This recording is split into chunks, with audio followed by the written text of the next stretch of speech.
Hi everyone, this is Palak Mishra and welcome back to the part 2 of the video where we're going to cover the consumer protection. ठीक है, chapter number 12 of business studies part B वाली book. तो आइए let's get started with the legal protection to the consumer. जैसा कि मैंने promise किया था कि हम लोग नेक्स्ट वीडियो में यहाँ से कवर अप करने वाले हैं. और let's get started. Legal protection to consumer के लिए गवर्नमेंट ने क्या किया है, गवर्नमेंट ने वेरियस सेक्शंस बनाए है ना. ऐसे पर्टिकुलरली एक्ट बनाई हैं जिसने अगर किसी भी कंज्यूमर को यानी किसी भी कस्टमर को कोई भी इशू होता है तो उसके लिए अगर वो वैलिड है ना तो तुरंत एक्शन लेती है गवर्नमेंट और आपको वो क्या करती है, कंपनसेट करती है. कौन कंपनसेट करता है? जिसके खिलाफ आपने एक्शन लिया होगा. ठीक है, तो इसमें पहला है कंज्यूमर प्रोटेक्शन एक्ट. ठीक है, कंज्यूमर प्रोटेक्शन एक्ट से ही आप समझ सकते हो कि कंज्यूमर को प्रोटेक्ट करना. Basically it is set up to protect and promote the consumer interest. ठीक है, it is also made consumer protection act क्यों बनाया गया? For redressal of the grievances. यानी कि इससे क्या होगा, ये राइट आप ये जो कंज्यूमर प्रोटेक्शन एक्ट है ये आपको बताता है कि कंज्यूमर का क्या करना है, हमें प्रोटेक्ट कर रहा है from the anti trade practices by misleading advertisement, hoarding, black marketing etcetera etcetera. और तो और उसको अगर कोई भी चीज़ की आपने हमसे डिफेक्टिव गुड पकड़ाया है और वो कंप्लेन करता है तो आप लोग उसे क्या करोगे, रिड्रेसल दोगे. रिड्रेसल का मतलब क्या होता है, आप उसे पेमेंट करोगे, कंपनसेट करोगे. ओके, हाँ जी, तो रिड्रेसल करोगे आप उसे. ठीक है, तो ये जो रिकॉग्नाइज करता है कंज्यूमर राइट्स को और सेफ गार्ड करता है the interest of the consumer. ठीक है, यानी कि ये क्या करता है, कंज्यूमर के राइट्स को क्या करता है, रिकॉग्नाइज करता है, पहचानता है और इंटरेस्ट को सेफ गार्ड करता है यानी प्रोटेक्ट करके रखता है. ओके, कंज्यूमर को प्रोटेक्ट करने के लिए इसने 3 टायर रेडिसल एजेंसी बनाई है ताकि हम लोग क्या करें, कंज्यूमर को प्रोटेक्ट करें. ये 3 टायर कौन सी है? District forum, state and national commission. ठीक है, इसको हम ना ये 3 टायर रेडिसल सिस्टम है ना, ये आगे आएगा आपको पढ़ने के लिए, तो अभी इसको यहीं पे स्किप करते हैं. अब आप देखिए, यू कैन सी दिस. आपको क्या करता है, ये जो सीपी है वो किसके लिए अप्लीकेबल है आपको पता है? जो कंज्यूमर प्रोटेक्शन एक्ट है वो कौन कौन इसके लिए अप्लीकेबल है? कोई भी छोटी मोटी, large scale, small scale, private, public, cooperative sector, manufacture हो सकता है, ट्रेडर हो सकता है और एक कंज्यूमर खुद. ठीक है, जो कंज्यूम किया है प्रोडक्ट को, या फिर वो जो फॉर्म जो सप्लाई कर रहा है गुड्स एंड सर्विसेज को, सबको ही क्या कर सकते हैं, कंज्यूमर प्रोटेक्शन एक्ट के अंदर आएंगे. जो भी कंप्लीट किया वो अगर कंज्यूम किया है तो वो कंज्यूमर है. कंज्यूमर आएंगे ही आएंगे, छोटे स्केल के हो, बड़े स्केल के हो, नेवर मैटर आएंगे. Second, contract act. एकदम इजी एक एक लाइन में एक्सप्लेन करूँ सारे एक्ट को तो कंट्रैक्ट एक्ट क्या बोलता है? कंट्रैक्ट एक्ट 1872 है. ठीक है, कंट्रैक्ट एक्ट बोलता है कि 2 लोगों के बीच में अगर कोई कॉन्ट्रैक्ट हुआ है और अगर वो बात नहीं मानता तब आप क्या करके उसके खिलाफ एक्शन लेंगे. राइट, सपोज दैट आपने और आप और आपका दोस्त, जैसे मैं और आप हैं, ठीक है, तो मैं और आपने एक कॉन्ट्रैक्ट साइन किया है कि देखो हम क्या करेंगे ना, प्रॉफिट शेयरिंग रेशियो हमारा 2:1 ही होगा.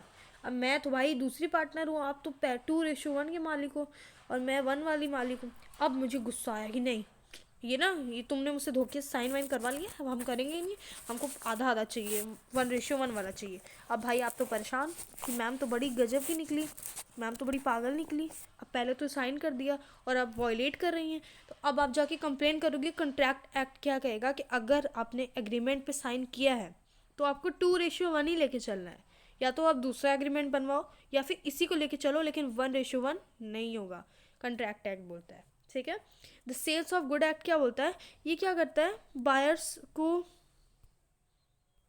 एक रिलीफ प्रोवाइड करता है. जैसे सपोज दैट मैं हूँ, ठीक है, मैं हूँ ना बायर और मेरा इनकम 100 रुपये है.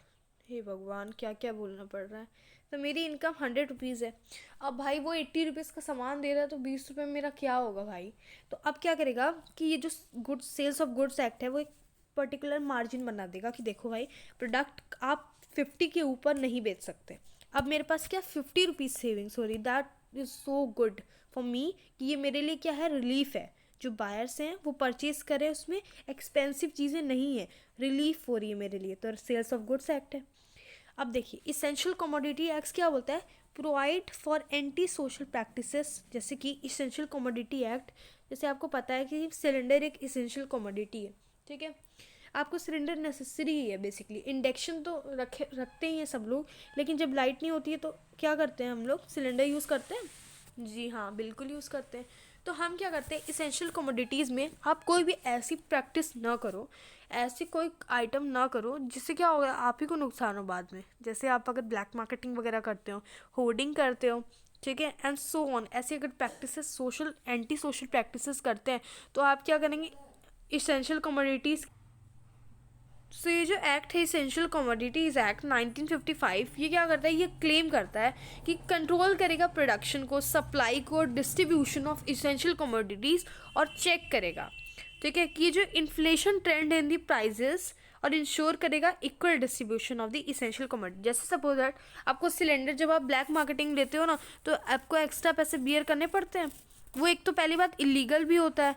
तो अब आप क्या कर रहे हो, इसेंशियल कमोडिटीज़ एक्ट, तो आपकी इसेंशियल कमोडिटीज़ वो सिलेंडर तो है, लेकिन आप ना एक्स्ट्रा पैसा बियर करके उसे दे रहे हो, प्लस वो इलीगल वर्क है। तो एक तरीके से ये इसेंशियल कमोडिटीज़ एक्ट में आएगा, ठीक है। फिर आपकी एक्ट का नाम क्या है, देखिए, आई थिंक दिस, हाँ, agriculture producer grading and marketing act. इसमें आप इतना समझो, ग्रेडिंग एंड मार्केटिंग एक्ट क्या होता है, प्रोडक्ट को देखना। जैसे सपोज दैट आप जैसे आपने देखा होगा ना कि जो चाय पत्ती होती हैं, वो आपने जो बड़ा पैकेट देखा होगा वो उसकी साइज़ देखी होगी, और जो स्मॉल पैकेट्स में आते हैं ना उसकी साइज़ देखी होगी, बहुत वेरिएशन होता है। आप कहते हैं कि इक्वल ही तो है, चाहे छोटा ले लो चाहे बड़ा ले लो, तो साइज़ में डिफरेंट होती है, प्लस एक्चुअल में उसकी प्राइस इसलिए बड़ी होती है क्योंकि वो क्या होता है, क्वालिटी डिफ़र करता है। और जो छोटी वाली होती है ना, वो बिल्कुल नहीं होते कि जो बच्चे कुछ आइटम होते हैं ना, उसको वो जो छोटे छोटे पैकेट्स में डिवाइड कर देता है, जो कि एक्चुअली मिडिल क्लास, जो एकदम पॉवर्टी लाइन के नीचे आते हैं ना, वो लोग परचेस करते हैं। जैसे उन लोग का सपोज दैट एक प्रोसीजर है कि आप जो अच्छी क्वालिटी की जैसी चीज़ें हैं उनको आप बड़े वाले पैकेट में डालो, उससे मीडियम आ गए तो वो मीडियम साइज़ वाले में डालो, और जो बिल्कुल ही है जैसे वेस्ट टाइप की चीज़ें हैं उन सबको मशीन में डाल के आप उस छोटे वाले पैकेट में सर्व कर दो।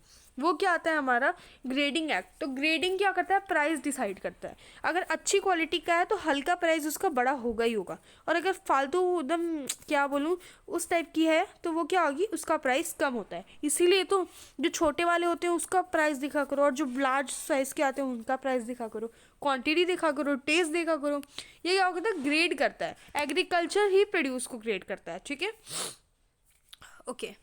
और ये एग्रीकल्चर प्रोड्यूस क्या करता है, एक तरीके से ये ग्रेड करता है best type of agriculture, agriculture you can say products, ठीक है, वही चीज़ है। अब आपका क्या होता है, prevention of food alteration act. ये क्या करता है, ये चेक करता है कि जो फूड है वो क्या प्योर है कि नहीं, है ना। अब भाई मिलावट का सामान तो हर जगह मिल रहा है, आई कैन से कि पतंजलि बिल्कुल प्योर है, या फिर डाबर बिल्कुल प्योर है, कुछ भी प्योर नहीं है। I don't think anything is pure. जो आपके घर में घी बनता है और जो आप बाहर से मार्केट से लेकर आते हो, उन दोनों में डिफरेंस देखिए। तो उन दोनों का जो घी का डिफरेंस होता है ना, आप टेस्ट करके देखिएगा, जो बाहर से आया होगा वो डिफरेंट होता है क्योंकि उसमें केमिकल्स वगैरह का यूज़ होता है, और आपके घर में आपकी जो मम्मी बनाती हैं वो बिल्कुल ही प्योर होता है। So this is the major thing कि आप डिफरेंस खुद ही चेक कर सकते हो कि प्योरिटी कितनी है। तो ये एक्ट क्या करता है कि ये प्योरिटी चेक करता है कि फूड प्योर है कि आप मिलावटी सामान दे रहे हो, ठीक है। फिर आपका आता है standardisation of weights and measure act, okay.